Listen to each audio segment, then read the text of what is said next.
And one day I just said, Irishman Speaks. That actually sums it up really well.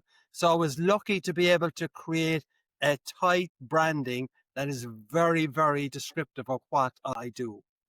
And how the humor happened. What I found was that people saw that, would say, "Conor, that was very, very humorous or funny presentation."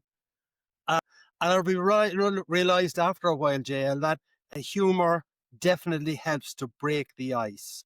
Mm. And over a period of time, I went from maybe just throwing in a little bit of humor to get people laughing, to bringing humor in to build connection with them by getting them laughing.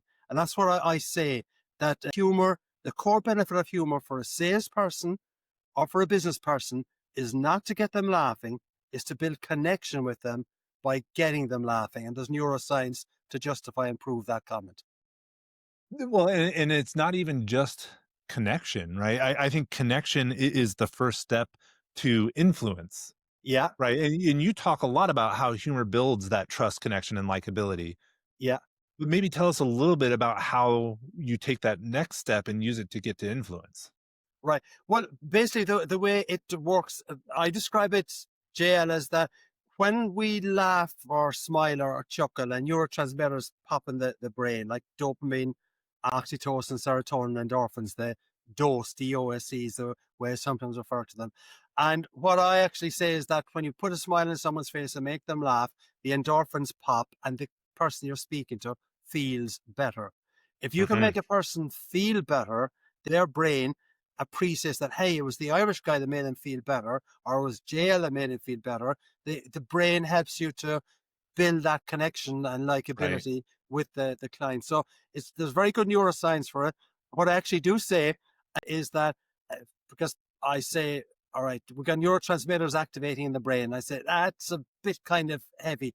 What actually happens is that we've got little men in the brain, and which are dose, and if you can get those popping and dancing, the client is going to feel better. And then someone said to me on one occasion, JL, Conor, you're Irish. Don't say little men, say leprechauns. Okay. So now what I try to get across to the client early in the presentation or the conference speech is that your objective is to get the leprechauns dancing in the client's brain. Now, there's two things about that. One is that it's very descriptive and memorable, Mm. much easier for the client to remember than we got to get neurotransmitters activating in the brain. Yep. And also what happens is that it's humorous, ties in with my brand image, but also there is definite proof and science that says that when you say something in a humorous way that's relevant, it actually helps to build the memory and the retention as well. So it's Right. a win-win-win situation.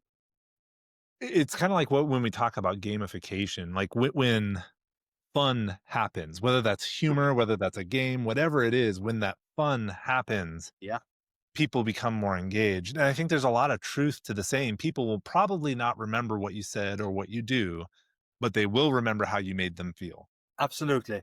So Yeah, I think there's a lot to that. And I think so many leaders could benefit from this.